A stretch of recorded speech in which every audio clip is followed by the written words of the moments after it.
या कुन्देन्दुतुषारहारधवला या शुभ्रवस्त्रावृता या वीणावरदण्डमण्डितकरा या श्वेतपद्मासना या ब्रह्माच्युतशङ्करप्रभृतिभिर्देवैः सदा वन्दिता सा मां पातु सरस्वती भगवती निःशेषजाड्यापहा निःशेषजाड्यापहा। सर्वभ्यः नमो नमः। आज हम आपको विभक्ति पहचानने एवं उसका सही तरीके से अर्थ निकालने के विषय में पुनः चर्चा करेंगे।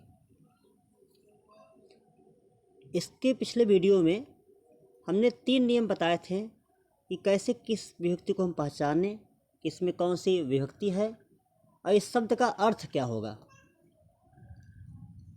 आज पुनः हम इसी पर चर्चा करेंगे, जिसमें अगला नियम हमारा दिया है कि जिस शब्द के अंत में स्या, याह, एह, ओहो, सह इनमें से कोई अगर आएगा तो इसके स्थान पर काके की का प्रयोग करेंगे, या तो काका, के की और इसमें षष्ठी विभक्ति होगी और एक वचन होगा।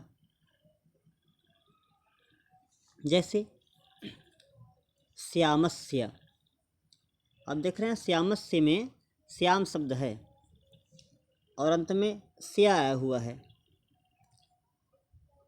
ऐसे किसी भी शब्द के अंत में स्याय, याह, एह, ओहो, सह इनमें से कोई भी आएगा तो इनके स्थान पर या तो का प्रयोग करेंगे या के का या की का।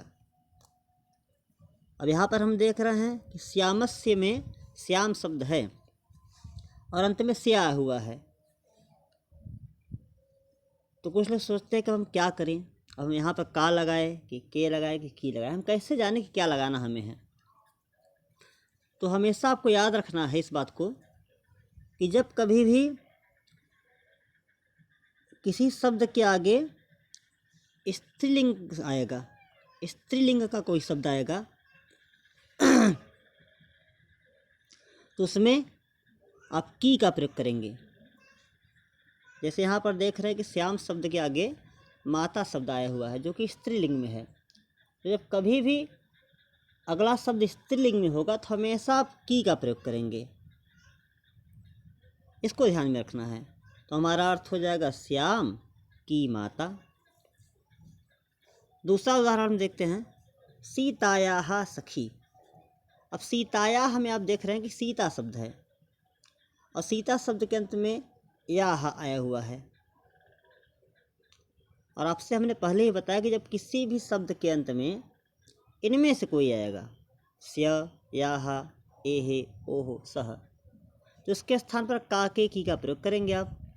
और आप देख रहे हैं कि यहाँ पर सीतायाः में सीता शब्द के अंत में याह आया हुआ है और इस याह के स्थान पर हम काके की में से का प्रयोग कर लेंगे। अब यहाँ देख रहे सखी जो है, सखी स्त्रीलिंग शब्द है तो हमारा अर्थ हो गया सीता की सखी। ऐसे ही नद्याः,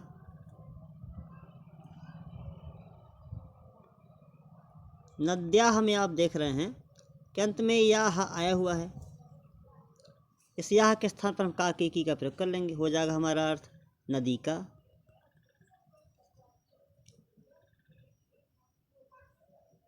अगला नियम देखते हैं, जब किसी शब्द के अंत में ए, याम, स्मिन, ई इनमें से कोई आएगा तो इसके स्थान पर या में का प्रयोग करेंगे या पर का, और इसमें सप्तमी विभक्ति होगी, एक वचन होगा। जैसे नगरे, अब नगरे में देख रहे हैं, नगरे में नगर शब्द दिया है और इस शब्द के अंत में ए आया हुआ है। तो ऐसे ही किसी भी शब्द के अंत में ए, याम, स्मिन, ई, इनमें से कोई भी आएगा तो इसके स्थान पर आप या तो में का प्रयोग करेंगे या पर का। आपका अर्थ हो गया नगर में। दूसरा उदाहरण हम देखते हैं, वाराणस्याम। वाराणस्याम में आप देख रहे हैं कि वाराणसी शब्द है और इसमें याम आया हुआ है।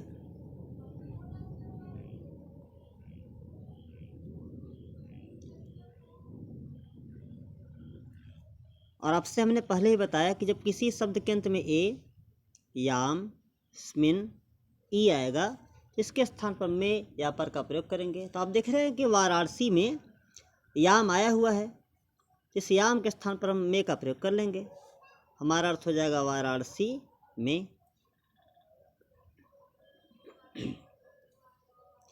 दूसरा उदाहरण हम देखते हैं, दिया है मई। अब मई शब्द के अंत में आप देख रहे हैं कि ई आया हुआ है, और हमने आपसे पहले ही कहा कि जब किसी भी शब्द के अंत में ए, याम, स्मिन, ई, इनमें से कोई आएगा तो आप या तो में का प्रयोग करेंगे या पर का। हमारा अर्थ निकल गया मुझ में।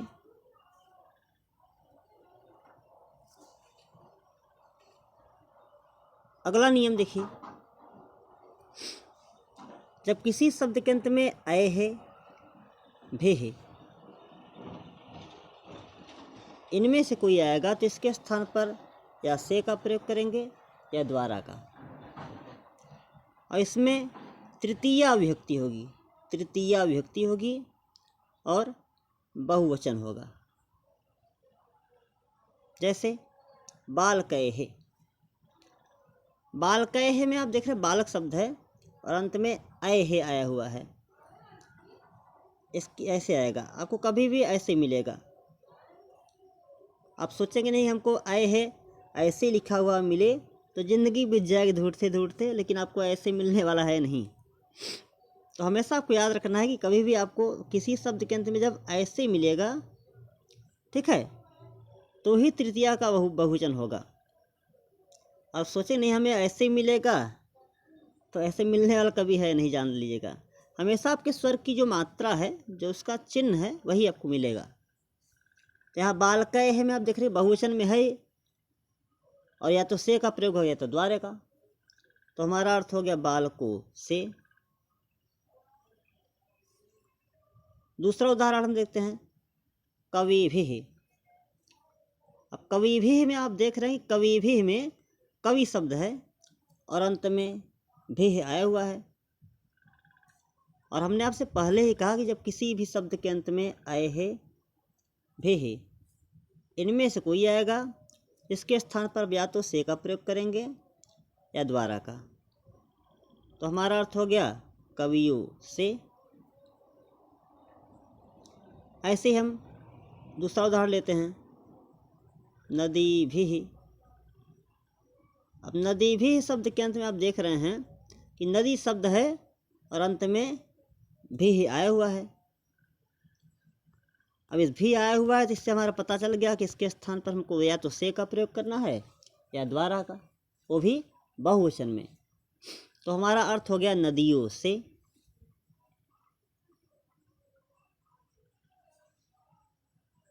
इसके बाद हम अगला नियम देखते हैं, दिया है जिस शब्द के अंत में आम, लाम, नाम, साम, शाम, इनमें से कोई आएगा तो इसके स्थान पर आप काके की का प्रयोग करेंगे, और इसमें षष्ठी विभक्ति होगी और बहुवचन होगा।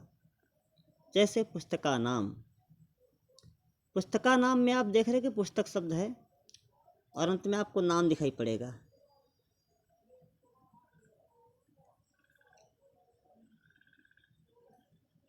अब ठीक इसी तरह से यदि किसी भी शब्द, इस शब्द के अंत में आम की जगह, नाम की जगह, राम की जगह पता चला कभी शाम आ जाए, सर्वेशाम, रामाणाम, बालका नाम या मक्षिकाणाम।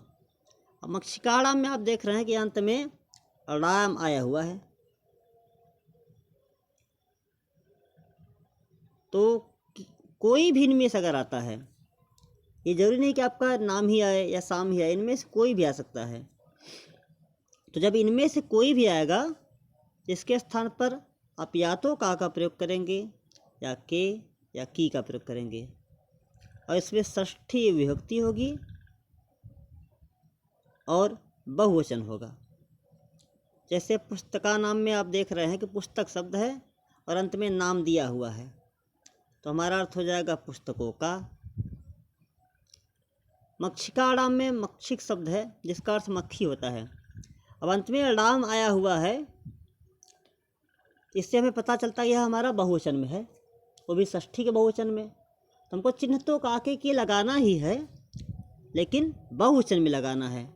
तो हमारा अर्थ हो जाएगा मक्खियों का, और अभाव हमेशा होता है अभाव, तो हमारा अर्थ निकल गया मक्खियों का अभाव।